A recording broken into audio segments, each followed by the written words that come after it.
خدا کے کلام میں سے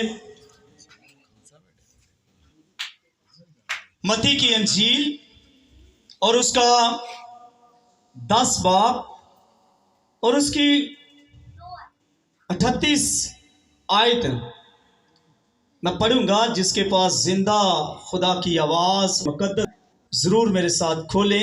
انجیل اور اس کا 10 اس کی 38 آیت 8 کلام میں حکم ہے اور جی آپ صلیب میرے پیچھے وہ نہیں۔ کہے آمین، کہے آمین، پھر کہے آمین۔ سمجھ آئی ہے کلام دی؟ آمین دا مطلب کہ ایسا ہی ہوئے، سانو سمجھ آ گئی۔ تو یہاں پر لکھا ہے کہ یہ خداوند کی آواز ہے، یسوع کی آواز ہے کہ جو کوئی اپنی صلیب اٹھا کر میرے پیچھے نہ چلے وہ میرے لائق نہیں۔ اب یہ صلیب جو ہے یسوع نے اٹھائی ہے۔ کس نے اٹھائی ہے؟ تو پھر ہم کیوں اٹھائیں؟ ہمیں اٹھانے کی ضرورت ہے؟ میرے پاس 7 منٹ ہے، اس سے زیادہ نہیں لوں گا۔ ہمیں اٹھانے کی ضرورت ہے؟ یہی غلط فہمی دور کرنی ہے آج۔ ہم نے اٹھانی ہے، ہم نے اٹھانی ہے۔ یسوع نے کہا ہے، یہ کوئی پاسٹر یا کوئی بشپ نہیں کہہ رہا، یا پاسٹر پطرس نہیں کہہ رہا، یہ یسوع کہہ رہا ہے کہ جو کوئی صلیب نہ اٹھا کر میرے پیچھے چلے وہ میرے لائق نہیں۔ تو ہم نے کیا کرنا ہے؟ صلیب خون نہیں بہانا، زخمی نہیں ہونا ان کی طرح جو غیروں کے پیچھے بھاگتے اور اپنے گھٹنوں کو زخمی کر لیتے ہیں، پاؤں ننگے چلتے ہیں۔ ہم نے ایسی صلیب ہرگز نہیں اٹھانی جو یسوع نے اٹھائی۔ نہ کوئی تھا، نہ کوئی ہوگا اور نہ کوئی آئے گا سوائے یسوع کے، جس نے سارے ان کے یہ بڑی جس کو اٹھانے کے کوئی نہ تھا، اور صرف ایک کا نام، جس کا نام یہ نہیں اٹھا سکتے، یہ نہیں ہم اٹھا سکتے۔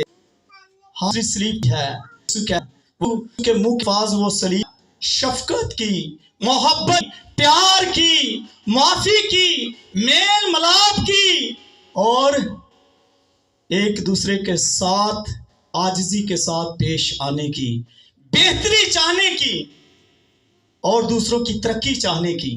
یہ صلیب اٹھانی ہے۔ کون سی صلیب اٹھانی ہے؟ سمجھ آئی؟ سب کو سمجھ آئی؟ یہ صلیب اٹھانی ہے۔ اپنے پڑوسی سے اپنی مانند پیار کرنا ہے، اور سب سے بڑھ کر اس کے پیچھے جو ہے وہ محنت ہے۔ کیا ہے؟ یہ روحانی محنت ہے۔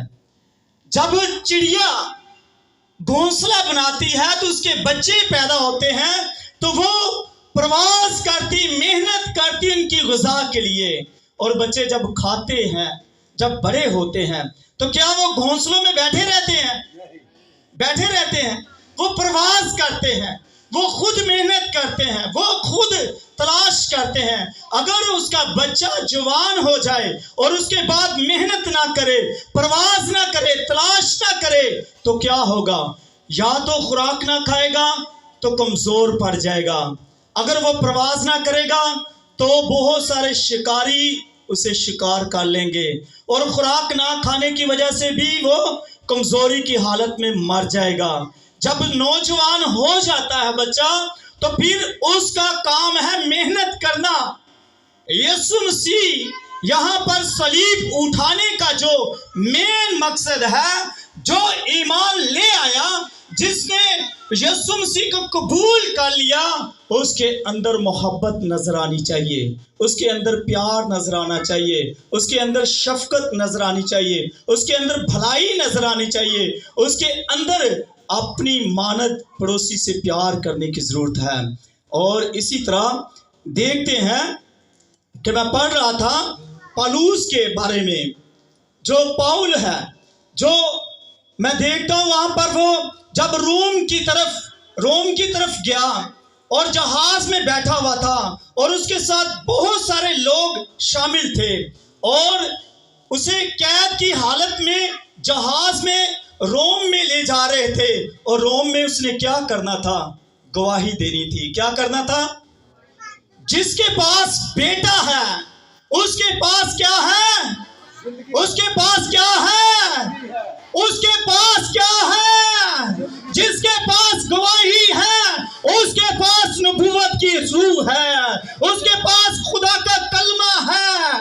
گواہی صلیب اٹھانا ہے، گواہی دینی ہے۔ پالوس گواہی دینے کے لیے جہاز میں بیٹھا روم کی طرف جا رہا تھا، اور جب جا رہا تھا تو جہاز مشکلات میں پڑ گیا۔ 14 دن وہ لگاتار جو لوگ جہاز کو چلانے والے اپنی مسلسل طاقت لگاتے رہے اور اپنی محنت اور اپنی ہنرمندی کو استعمال کرتے رہے، مگر جہاز جو تھا وہ خطرے میں رہا، اور خطرے کی حالت میں وہ جان رہے تھے کہ ہم مر جائیں گے۔ مگر پالوس رسول نے کیا کہا؟ اسے خداوند نے بتا دیا تھا، آج خادموں کے پاس کلام ہے تو جو ایمان لانے والا اس کے پاس بھی کلام ہے، اس کے پاس بھی کلام ہے۔ جب پالوس نے انہیں بتایا کہ ڈرو مت، مجھے خدا کے فرشتہ نے کہہ دیا ہے تم میں سے کوئی نہ مرے گا، اور جیسا اس نے مجھے کہہ دیا وہ ویسا ہی کرے گا، مگر تب بھی وہ زور لگاتے رہے۔ جب ان کی امید جاتی رہی تو پھر کیا ہوا؟ پالوس نے کہا صرف اور صرف تمہاری جانوں کا نقصان نہ ہوگا، کیونکہ خدا نے مجھے کہہ دیا میری وجہ سے تم سب کی جانیں بچ جائیں گی، سوائے جہاز کے نقصان کچھ نہ ہوگا، سوائے جہاز کے نقصان کچھ نہ ہوگا۔ اور تب کیا ہوا؟ ایسا ہی ہوا، جہاز کے علاوہ وہ سارے لوگ بچ گئے پالوس کی وجہ سے۔ اور لوگ کتنے تھے؟ 276۔ کتنے لوگ تھے؟ کتنے تھے؟ مگر میرے اور آپ کے یسوع نے، جو کوئی اس میں شامل ہو جاتا ہے، جو اس کے پاس آ جاتا ہے، اس کے پاس آنے والا نہ کہ ایک نہ کہ 276 بلکہ سارے جہان کے لیے اعلان ہے، جو کوئی بھی آئے، جو کوئی بھی اس پر ایمان لائے ہلاک نہ ہوگا بلکہ ہمیشہ کی زندگی پائے گا۔ 276 لوگ تو پالوس کے وجہ سے بچے، اس کے ساتھ اٹیچ ہونے کی وجہ سے، مگر میرے یسوع کے ساتھ جتنے بھی سارا جہان بھی اٹیچ ہو جائے گا، سب بچ جائے گا ہلاک ہونے سے۔ اسی طرح لاسٹ بات میں آپ کو بتانا چاہتا ہوں کہ اب دیکھیں کہ یہاں پر ہم دیکھتے ہیں کہ یسوع مسیح اپنی محبت کو ظاہر کرتا ہے، مگر افسوس ان پر۔ آج دیکھیں کہ نوجوان کی محنت میں آپ کو یہ جو انتظام ہوا ہے یہ سارا آپ کی بہتری کے لیے ہے، آپ کی حوصلہ افزائی کے لیے ہے، آپ کی ترقی کے لیے ہے، تاکہ نوجوانوں کو دیکھ کر ہم جانیں کہ ان کے پیچھے جو دکھ ہے، دکھ ہمیں نظر نہیں آتا، جو ان کے پیچھے دکھ ہے وہ نظر نہیں آتا، کیونکہ دکھ کے بغیر، صلیب کے بغیر، جس طرح ہم یسوع کے لائق نہیں، اسی طرح یہ محنت جو ورشپ ہے، دکھ اٹھانے کے بغیر اس میں بھی کامیابی نہیں۔ اور ہم دیکھتے ہیں کہ یسوع مسیح ہمیں اس لیے فرما رہے ہیں کہ ہمیں دکھ اٹھانے کی ضرورت ہے، مگر افسوس ان پر جو برکت پا کر بھی واپس لوٹ جاتے ہیں۔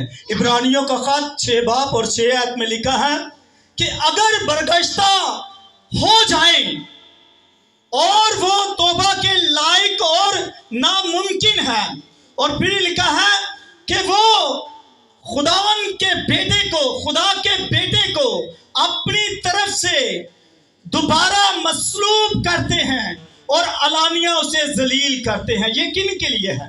جو توبہ نہیں کرنا چاہتے، جو معافی نہیں مانگتے، گناہوں کو ترک نہیں کرتے، بری راہوں سے باز نہیں آتے، نفرت سے، جھوٹ سے، بے ایمانی سے، یہ ان کے لیے ہے۔ غور کریں، کیا آج بھی